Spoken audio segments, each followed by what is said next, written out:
दोस्तों, आइए लोकतंत्र पर कहा जाता है कि लोकतंत्र में जनता की हुकूमत होती है, लेकिन क्या यही लोकतंत्र की असलियत है? यह सही है कि लोकतंत्र में सत्ता पाने के लिए जनता का समर्थन आवश्यक होता है, लेकिन उसके लिए जरूरी होता है कि पूंजी की बड़ी ताकतें भी आपका समर्थन करें, साथ में नौकरशाही का एक बड़ा हिस्सा भी साथ में आए, तब कहीं जाकर सत्ता का समीकरण पूरा बनता है। बिना इस समीकरण को देखे हुए, इसकी समीक्षा किए हुए राजनीतिक परिस्थिति का जो भी आकलन होता है वो गलत साबित होता है। अगर आपको इसी समीकरण की रोशनी में लोकतांत्रिक राजनीति की हकीकत को जानना समझना है तो नई परख चैनल देखिए, उसे सब्सक्राइब कीजिए, उसके साथ जुड़िए। धन्यवाद। नमस्कार, नई परख के राष्ट्रीय मुद्दा कार्यक्रम में आपका स्वागत है और हमारे साथ रोज की तरह ही प्रोफेसर अभय कुमार दुबे हैं हमारे चंद सवालों का जवाब देने के लिए। और हम आज बात करेंगे रोज की तरह ही देश की राजनीति से जुड़े कुछ ज्वलंत मुद्दों की। अभय सर नमस्कार। अ, अक्सर गोदी मीडिया को लेकर जो गैर भाजपा दल है वो परेशान तो रहते हैं, लेकिन आज इंडिया गठबंधन ने काफ़ी आक्रामक फैसला लिया और उसने तकरीबन 11 या 14 एंकरों के नाम घोषित किए कि इनके कार्यक्रम में कोई भी इंडिया गठबंधन नहीं जाएगा। क्या आपको लगता है कि एक लोकतांत्रिक कदम है या एक ज़्यादा बढ़ा चढ़ा कर किया गया फैसला है? कैसे देखते हैं आप इसे? मैं तो इस फैसले का स्वागत करता हूँ। देखिए, इन तमाम एंकरों के इनमें से ज्यादातर एंकरों के कार्यक्रमों में मैं जा चुका हूँ। ये लोग करते क्या हैं कि ये लोग अपनी पूरी प्लेट इस तरह से सजाते हैं कि उसमें पूरी का पलड़ा हमेशा ही भारतीय जनता पार्टी सरकार और नरेंद्र मोदी के पक्ष में झुका रहता है और उसमें से अनिवार्यता कोशिश करते हैं पूरी तरीके से कि सांप्रदायिक राजनीति का हिंदू बनाम मुसलमान का मुद्दा निकले। और इसमें अगर कोई इसका विरोध करना चाहता है तो या तो वो झगड़ा करके वहां से चला आए या मनी मन निराश होकर वहां से चला आए। वो पूरी इस तरीके से इस तरह की ट्रिक है, जिस ट्रिक में निष्पक्षता पूर्वक कोई विश्लेषण करना या जनता के सामने एक सही तस्वीर पेश करना लगभग नामुमकिन है। वो विषय ही इस तरीके से चुनते हैं, ये नहीं तो वो नहीं तो ये, इस तरह से एक बाइनरी बना देते हैं, विभाजन कर देते हैं। इसके बाद क्या होता है, एंकर पूरी तरीके से बीजेपी का बंदा होता है। इसके बाद वो एक राष्ट्रीय स्वयंसेवक संघ का एक संघ विचारक वहां बैठा लेते हैं, एक भारतीय जनता पार्टी का आधिकारिक प्रवक्ता होता है और एक कोई पुराना पत्रकार जो अब भाजपा समर्थक हो गया है वो होता है। तो इस तरह से 6 लोगों की अगर महफिल सजी हुई है तो उसमें से 4 लोग पूरी तरीके से एक ही पक्ष की नुमाइंदगी करने वाले होते हैं। उसमें 2 या 1 व्यक्ति, मेरे जैसा कोई व्यक्ति ये सरकार को आलोचनात्मक दृष्टि से देखता है, उसको इसलिए बुला लिया जाता है ताकि वो निष्पक्षता का पूरा एक दिखावा कर सके। तो ये एक ऐसी, अच्छा, ये स्थिति 2014 के पहले नहीं होता था ऐसा। ये 2014 में नरेंद्र मोदी के चुनाव जीतने के बाद में ये स्थिति बनी है। इसके पीछे एक नैरेटिव थ्योरी है जिसका मैं आपके साथ चर्चा करना चाहता हूँ, क्योंकि आप समाज वैज्ञानिक हैं, इस चीज को समझने की आवश्यकता है। जब 2014 में नरेंद्र मोदी चुनाव जीते तो मेरा मानना यह है, और कई मीडिया विश्लेषकों का भी मानना जो है, मीडिया जो एकेडमिक काम करते हैं उनकी बात कर रहा हूं, कि एक इस सरकार ने एक नैरेटिव थ्योरी तैयार की और उस नैरेटिव थ्योरी में हमेशा मीडिया को एक ऐसे औजार के तौर पर इस्तेमाल करने की जुगाड़ तैयार की गई जिससे लगातार एक तरह का नैरेटिव निकले, एक ऐसी कहानी बनाई जाए जो कि सरकार के पक्ष में हो और विपक्ष को डिमोनाइज करे, यानी विपक्ष को हमेशा ही कमतर दिखाए, घटिया दिखाए या राष्ट्र विरोधी दिखाए। ये पूरी इस तरह की कहानी बिल्कुल बनी हुई है। तो इसमें क्या होता है कि जो लोग आलोचना करते हैं वो जब कोई इसका प्रतिकार नहीं कर पाते तो वो चिढ़ जाते हैं और चिढ़ के फिर वो संतुलन भी खो देते हैं और कभी कभी ऐसी बात भी बोल देते हैं जिससे कुल मिला के उन्हीं को नुकसान होता है। और जब से इंडिया गठबंधन बना है तब से तो स्थिति यह है कि लगातार इंडिया गठबंधन की छोटी छोटी समस्याएं उनको बढ़ा चढ़ा के पेश किया जा रहा है।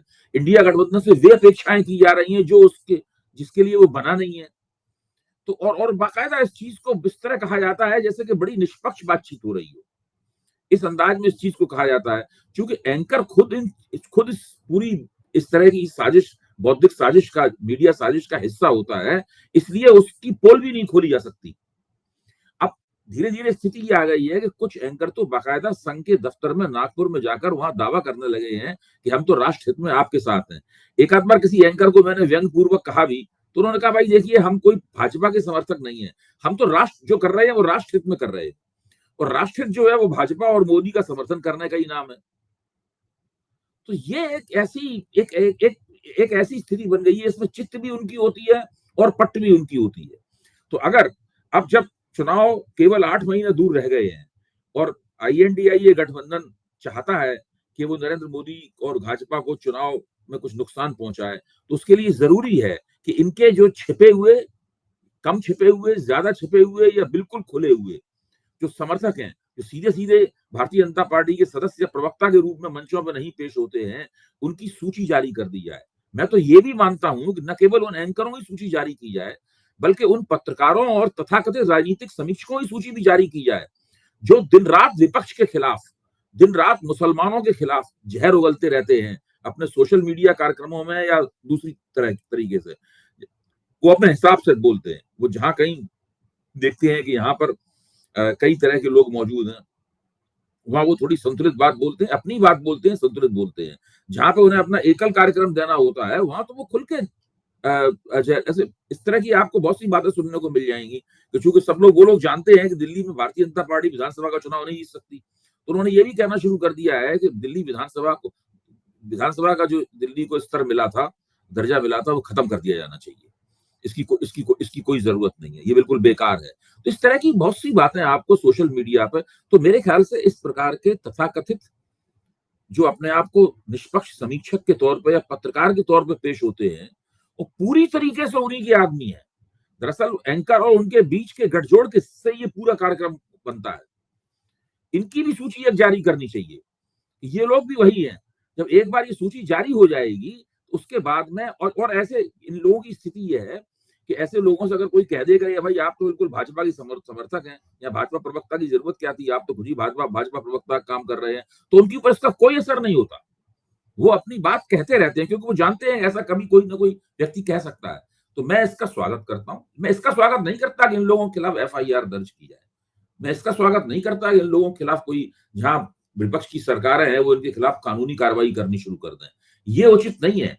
लेकिन इनका जो राजनीतिक रवैया है, जो कि छलपूर्ण राजनीतिक रवैया है, उसको जरूर उसकी पोल खोलनी चाहिए। उनकी सूची, न केवल एंकरों की सूची सामने लानी चाहिए, ऐसे तथाकथित निष्पक्ष पत्रकारों और समीक्षकों की सूची भी सामने लानी चाहिए।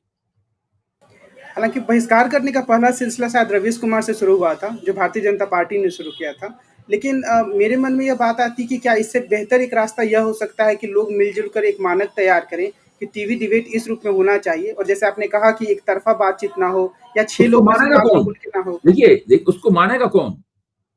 जब आप मानक तैयार करते, उसको कोई नहीं। अगर मानक को आप लोगों को दे देंगे कि भाई आप इस मानक की, आप उसे अपील करेंगे ना, कोई सेंसर बोर्ड तो हम बैठा नहीं सकते उनके ऊपर, तो उनको कोई नहीं मानेगा। देखिए, एक बार इंडिया टुडे के जो मालिकान हैं, उन्होंने अपने टीवी चैनलों को, दोनों को, हिंदी और अंग्रेजी के, कहा था कि ये आप हिंदू बनाम मुस्लिम और सांप्रदायिक बातें करना बंद कीजिए। तो थोड़े दिनों के लिए उसके ऊपर नियंत्रण लगा, लेकिन बाद में फिर क्या हुआ, वो अब किसी को उस जो निर्देश की याद नहीं है, ना मालिकों को याद है और ना ही पत्रकारों को याद है।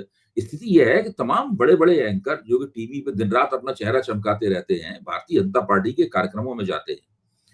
और आप खुद सोचिए, अभी लोकनीति की रिपोर्ट आई है, जिसने देश भर के पत्रकारों से बातचीत करके कुछ बिल्कुल रहस्योद्घाटन सा करने वाली कुछ बातें कही हैं, कुछ ऐसी बातें जिनके बारे में हम लोग मोटे तौर पर जानते थे, लेकिन वो तथ्य के रूप में सामने आई हैं। उस रिपोर्ट में साफ तौर पर लिखा है कि इन चैनलों और अखबारों और मीडिया मंचों पर काम करने वाले पत्रकारों, 84% पत्रकारों को मानना है कि उनके मालिक भाजपा सपोर्टर है। तो अब जब ऐसी स्थिति है, तो उसमें विपक्ष को क्या करना चाहिए? देखिए, इस देश में पिछले 10 साल से सवाल मुख्य तौर पर विपक्ष से पूछे जा रहे हैं। सरकार से सवाल केवल मुंह दिखाई के लिए पूछे जाते हैं। सरकार से सवाल कोई पूछते ही नहीं। सरकार से ज्यादातर सवाल सोशल मीडिया पे पूछे जाते हैं, या एक दो अच्छे निष्पक्ष एंकर जो हैं, जिनका आलोचनात्मक विवेक अभी मरा नहीं है। मैं दक्षिणपंथी होना बुरी बात नहीं है, भारतीय जनता पार्टी समर्थक होना बुरी बात नहीं है, भारतीय जनता पार्टी का कार्यकर्ता होना या उसका प्रवक्ता होना कोई बुरी बात नहीं है। लेकिन ये जिस तरीके की मुहिम चल रही है, और इन सब तमाम चीजों को राष्ट्रहित के नाम पे पेश करना, और इसका जो विरोध करेगा वो राष्ट्रहित का विरोधी है, इस तरीके से। अभी मान लीजिए चीन का सवाल है। चीन में विपक्ष और राहुल गांधी और कांग्रेस ये कहते हैं कि भाई चीन ने भारत की जमीन दबा ली है। आप बताइए कौन सा मीडिया ग्रुप है, कौन सा मीडिया मंच है जो इसके ऊपर एक ईमानदाराना चर्चा कराने के लिए तैयार है? मोदी और अदानी के संबंधों पे कोई ईमानदाराना चर्चा कराने के लिए क्या तैयार है? कभी कभी महंगाई को लेकर एक आध बार कुछ चर्चा वगैरह हो जाती है, कभी कभी बेरोजगारी को लेकर भी कभी कभार थोड़ी बहुत चर्चा हो जाती है, लेकिन यदा कदा ही मुख्य तौर पर ये बातें, देखिए जब विपक्ष में अंतर्विरोध होते हैं तो मीडिया बड़े जोश और खरोश के साथ सामने आता है उन अंतर्विरोधों की पोल खोलने के लिए, विपक्ष को और ज्यादा सांसत में डालने के लिए। जो भारतीय जनता पार्टी के अंतर्विरोध हैं उनके बारे में कोई मीडिया में चर्चा नहीं होती। तो ये समस्या है और इस समस्या का अब वो समय आ गया है जबकि इन सब बातों को स्पष्ट रूप से कहा जाना चाहिए। इस सिलसिले में एक प्रश्न और मैं करना चाहूँगा। आपने हल्का सा ज़िक्र किया कि मनमोहन सिंह के दौर में और अभी के दौर में फ़र्क क्या है। लेकिन उस समय भी नीरा राडिया टेप आया था जिसके बारे में एक अन्य बातचीत में आपने बताया भी था कि किस तरीके की स्थिति थी। तो उससे अगर हम तुलना करें और अभी की स्थिति को लें तो ज़्यादा गिरावट दिखती है या हम ये कह सकते हैं कि पहले से ही मामला ऐसे ही चल रहा है और उसका एक और विस्तृत रूप है? भाई जो नीरा राडिया टेप था उसमें क्या था कि जो कारपोरेट लॉबिंग है, नीरा राडिया उसकी नुमाइंदगी करती थी कारपोरेट लॉबिंग की। कारपोरेट लॉबिंग करने वालों के साथ में कुछ बड़े पत्रकारों की बातचीत है उसके अंदर, और उसके अंदर ए राजा जो तत्कालीन संचार मंत्री थे उनकी बातचीत भी शामिल है, और भी कुछ लोगों की बातचीत है, रतन टाटा की आवाज भी है उसमें। ये सब ये स्थितियां हैं। वो प्रकरण ऐसा, ये प्रकरण नहीं है जिसके ऊपर हम लोग चर्चा कर रहे हैं। इन दोनों बातों में फर्क है। मेरा मानना है कि उस तरह की लॉबिंग आज भी हो रही है। उस तरीके से बड़े बड़े पत्रकार उस तरह की लॉबिंग में, मेरे पास कोई प्रमाण नहीं है, ना कोई नाम मैं कह ले रहा हूं, वो जरूर इसके अंदर शामिल होंगे। ये प्रक्रिया नीरा राडिया से पहले भी होती थी और ये आगे भी होती रहेगी। ये जिस तरह का अर्थतंत्र है और जिस तरह का लोकतंत्र है उसमें लॉबिंग होना, दलाली होना, ये सब बातें लगातार होती ही रहती हैं। और नीरा राडिया टेप से वो केवल उनकी पोल खुल गई थी थोड़ी देर के लिए। उसके बाद तो सुप्रीम कोर्ट ने कह दिया कि इसमें कुछ भी गलत बात नहीं है। सीबीआई ने कह दिया कि नीरा राडिया के टेपों में कुछ भी आपराधिक नहीं है। रतन टाटा की याचिका पर सुप्रीम कोर्ट ने कह दिया कि इनकी निजता का उल्लंघन होता है अगर इन टेप का प्रसारण होता है तो नीरा राडिया के टेप को भारत सरकार की सीबीआई ऐसी संस्थाओं ने और सुप्रीम कोर्ट जैसी बड़ी संस्था ने दरअसल उस पूरी लॉबिंग और उसमें पत्रकारों के शामिल होने को और सत्ताधारियों के शामिल होने को वैध ठहराया, उसको लेजिटिमेसी दे दी। ये अभी जो हो रहा है 2014 के बाद, ये कुछ अलग ही चीज है। ये एक नैरेटिव थ्योरी है। उस नैरेटिव थ्योरी को विभिन्न मीडिया चैनलों के जरिए उसको लागू किया जा रहा है। उस नैरेटिव थ्योरी को मीडिया चैनलों के जरिए लगातार एक तरह की कहानी सुनाई जाती है। हर मीडिया का प्रोग्राम उस कहानी का एक छोटा सा प्रकरण है। वो कहानी सुनाई जाती है, वो कहानी सरकार के पक्ष में होती है और विपक्ष के खिलाफ होती है। वो कहानी हिंदू राजनीति के पक्ष में होती है और अल्पसंख्यक राजनीति के खिलाफ होती है। तो उसमें कुछ स्थायी खलनायक बना दिए गए हैं उस कहानी के, और कुछ उसमें स्थायी हीरो हैं। इससे आगे बढ़े तो आज सरकार ने एक तरीके से, शायद कल ही उसने बता दिया था कि किस तरीके का ये कार्यक्रम रहेगा, क्या वो करना चाहता है, एजेंडा क्या है संसद सत्र का, विशेष संसद सत्र का। कांग्रेस ने कहा कि सोनिया गांधी के चिट्ठी के दबाव के कारण हुआ। कांग्रेस के जो महासचिव है केसी वेणुगोपाल, उन्होंने कहा कि कोई हिडन एजेंडा भी है। तो आपको क्या लगता है कि सरकार इस मामले में ईमानदार है या फिर आखिरी समय में वो कुछ नई चीज लेकर आएगी जिससे उसे 24 के चुनाव में? आप सोचिए कि जिस वक्त धारा 370 वाला प्रस्ताव आया था, क्या पहले से लोगों को पता था? क्या वो एजेंडे पे था कि धारा 370 का प्रस्ताव अमित शाह पेश करेंगे? उन्होंने तो पहले खंडन कर दिया था कि इस तरह कोई प्रस्ताव नहीं आएगा, लेकिन फिर उन्होंने प्रस्ताव पास कर दिया। फौजदारी संहिता में संशोधन का प्रस्ताव आया था। ये प्रस्ताव कैसे थे, क्या थे, ये अलग चर्चा का विषय है। उसके बारे में किसी को पता था कि उस तरह का प्रस्ताव आएगा? तो देखिए, बहुत से ऐसे काम ये सरकार करती है जो जिससे लोग चौंक जाते हैं। इन सब कामों को खुलेआम लोगों को बताकर किया जा सकता है। मेरा कहना है कि अगर सरकार ये लोगों को बता देती कि हम धारा 370 पे प्रस्ताव लाते तो विपक्ष उसमें क्या कर लेता? वही होता जो हुआ उस वक्त। जो देश का माहौल जिस तरह का है उसमें कोई उसका विरोध नहीं कर पाया, वही होता। अगर लोग वो कहते हैं कि हम फौजदारी संहिता में संशोधन करना चाहते हैं, उसको नया रूप देना चाहते हैं, उसको जो उसका औपनिवेशिक रूप है उससे उसको हटाना चाहते हैं, तो फिर उसमें क्या नुकसान हो सकता था।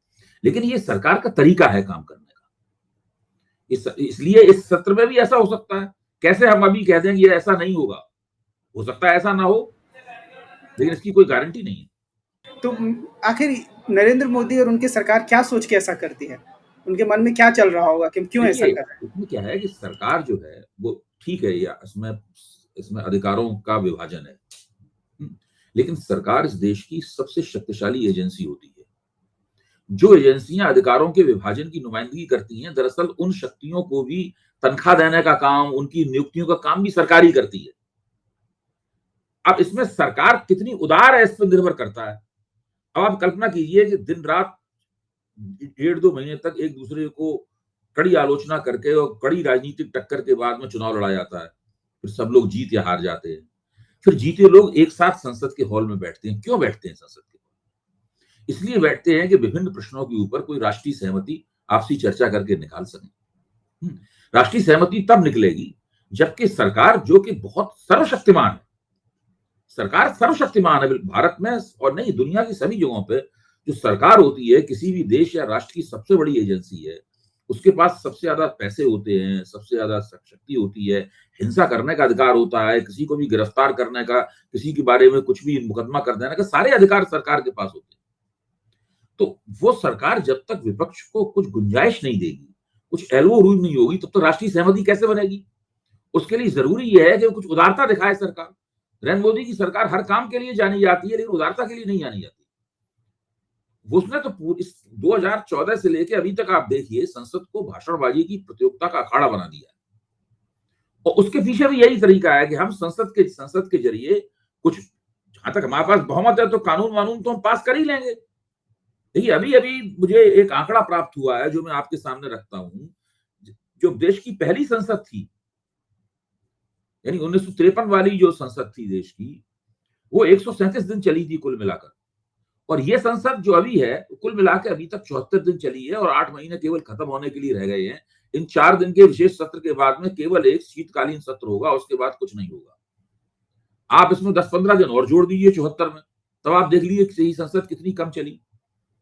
दूसरा आंकड़ा यह है कि शुरू से लेकर आखिर तक जो सरकार जो है संसद में जो भरोसा देती है, जो आश्वासन देती है, उन आश्वासनों को आमतौर पर सरकार पूरा करती है। जवाहरलाल नेहरू की सरकार का तो रिकॉर्ड था कि जितने उसने आश्वासन दिए 100% पूरे किए। राजीव गांधी की सरकार का भी रिकॉर्ड था कि उन्होंने जितने आश्वासन दिए 100% पूरे किए। इंदिरा गांधी की सरकार का भी रिकॉर्ड था कि संसद में जितने भी आश्वासन दिए गए 100% पूरे किए गए। उसके बाद में मनमोहन सिंह की सरकार में भी वो प्रतिशत 99% और 98% तक रहा। नरेंद्र मोदी की सरकार जब आई तो पहले 2015 के दौरान भी वो भी 100% आश्वासनों को पूरा करती हुई नजर आई, लेकिन उसके बाद में लगातार आश्वासनों को पूरा करने का प्रतिशत लगातार गिरता गया। इस वक्त शुरू में नरेंद्र मोदी की सरकार 98% आश्वासन पूरी करती थी।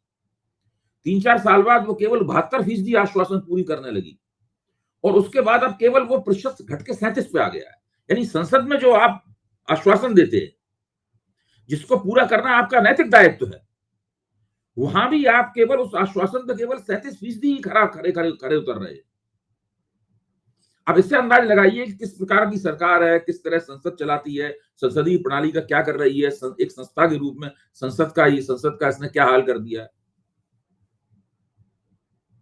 और भी कई सारी चीजें हुई हैं, मुझे लगता है कि आप उसके बारे में अगर कोई टिप्पणी करना चाहे तो। मिसाल के तौर पर विपक्ष को ज्यादा समय ना देना, विपक्ष के भाषणों को जैसे छाट काट कर देना, प्रधानमंत्री द्वारा कई सारी चीजें गलत इन बातों पर हम लोग चर्चा कर चुके हैं। मैं कह रहा हूं, उसमें संक्षेप में यही कहा सकता है कि सरकार जब तक उदारता नहीं दिखाएगी, भाई विपक्ष आपसे कम संख्या में चुन के आया है, इसीलिए विपक्ष में।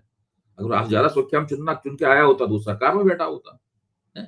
तो विपक्ष राजनीतिक रूप से कमजोर है, विपक्ष के पास कम स्पेस है, उसको जब कोई भी बहस होगी तो उसमें उसको कम समय मिलेगा, उसके पास आवाजें कम हैं, आपके पास आवाजें ज्यादा हैं, आप मजबूती के मुकाम पर खड़े हुए हैं, आप सर्वशक्तिमान है। एक तरह से देखा जाए तो सरकार बिल्कुल ईश्वर की तरह है, हॉब्स ने कहा भी है, आप पश्चिमी राज्य शास्त्र का है भी कि जो जो राज्य है मतलब वो तक बिल्कुल ईश्वर की तरह है, भले ही लोकतंत्र क्यों ना हो।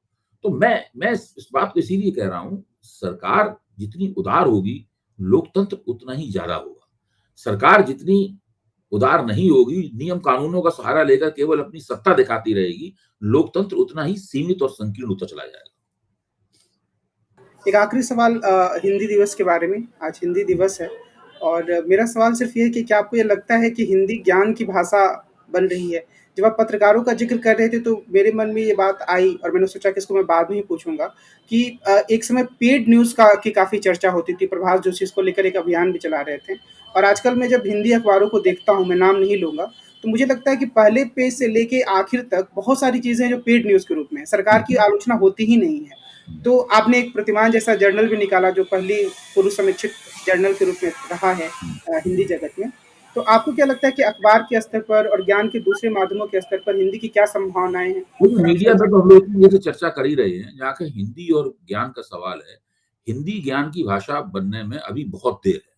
अभी हिंदी केवल भारत में जो कुछ भी पश्चिमी सामाजिक सिद्धांत के ज़रिए ज्ञान पैदा होता है, जो अंग्रेजी में लिखा जाता है, वो उसको उसके अनुवाद की भाषा है। ये एक व्यावहारिक तथ्य है। हम सब लोगों की जो प्रशंसा होती रही है, मेरी की या आपकी, तो उसके पीछे यही है कि ये लोग उसी बात को जो अंग्रेजी में कही जाती है, हिंदी में काफ़ी खूबसूरती से लिख देते हैं। जैसे ही आप कोई मौलिक बात करने की कोशिश करेंगे, वैसे ही आपकी बात को समाज विज्ञान की जो स्थापित प्रणालियाँ हैं, स्थापित पद्धतियाँ हैं, अनुसंधान पद्धतियाँ हैं, जो पश्चिम से आई हैं, उनकी कसौटियों पे कसा जाएगा और उसके आधार पे कहा जाएगा कि आप दरअसल इतिहासकार हैं या नहीं, आप समाजशास्त्री हैं या नहीं, आपको ज्ञान की समझ है या नहीं, आपने जो लिख लिख के पेश किया है, उसको हम ज्ञान मानेंगे या नहीं मानेंगे। उस अभी तक उस जो जो चीज़ पश्चिम से प्रभावित नहीं है, जो पश्चिम की कसौटियों को मानने से इनकार करती है, की प्रवृत्ति इन तमाम वैज्ञानिकों में मौजूद है और उससे हिंदी ही नहीं, अन्य भारतीय भाषाओं में जो कुछ भी विमर्श पैदा होता रहा है, उसका तिरस्कार किया जाता रहा है। तो इसका मतलब यही है कि हिंदी को भी एक लंबी दूरी तय करनी है इस दिशा में और देखिए देखिए, ये सब चीज़ें इस सब चीज़ों में हम हमारे और आपके जैसे जो लेखक हैं, जो अनुसंधानकर्ता हैं, और जो पब्लिक इंटेलेक्चुअल बनने की कोशिश करते हैं, उन सबकी भूमिका तो है ही। लेकिन सबसे ज़्यादा हमें एक ऐसी सरकार की प्रतीक्षा है, जो राजनीतिक इच्छा शक्ति लेकर आएगी और एक बार लाल किले की प्राचीर पे खड़े होकर भारत का प्रधानमंत्री ये कहेगा कि अंग्रेजी में उच्च शिक्षा का माध्यम अंग्रेजी नहीं होगी। जैसे ही वो ये कहेगा और साथ में एक समांतर अनुसंधान कार्यक्रम चलाया जाएगा, जो 15 से 20 साल तक चलेगा कम से कम। वो कार्यक्रम जो भारतीय ज्ञान है, अतीत का जो भारतीय ज्ञान है, उस भारतीय ज्ञान की समीक्षा करके ये तय करेगा, इसमें कौन-कौन सी चीज़ हमारे लिए प्रासंगिक है। तो वेस्टर्न सोशल थ्योरी के ज़रिए हम लोगों ने जो सीखा है और अतीत का जो ज्ञान है, उन दोनों को मिलाकर किस तरीके से हम अपनी मौलिकता का उद्घाटन कर सकते हैं। अभी तो हमारी मौलिकता का अनावरण होना, उद्घाटन होना शेष है। अभी तक हमारी मौलिकता का लोकार्पण ही नहीं हुआ है। वो मंच ही नहीं सजा है, जिसके ऊपर भारत की मौलिकता का लोकार्पण किया जाए। तो आज की बातचीत को हम यहीं विराम देते हैं और अगर आपने अभी तक नई परख चैनल को सब्सक्राइब नहीं किया है तो आप इसे ज़रूर सब्सक्राइब करें और यहाँ पर हम रोज़ प्रोफेसर अभय कुमार दुबे से बातचीत करते हैं देश की राजनीति के बारे में, राजनीति में उभर रही प्रवृत्तियों के बारे में, ज्वलंत मुद्दों के बारे में। आज की बातचीत के लिए अभय सर आपको बहुत-बहुत धन्यवाद। हम कल फिर मिलेंगे और देश की राजनीति के बारे में चर्चा करेंगे। नमस्कार।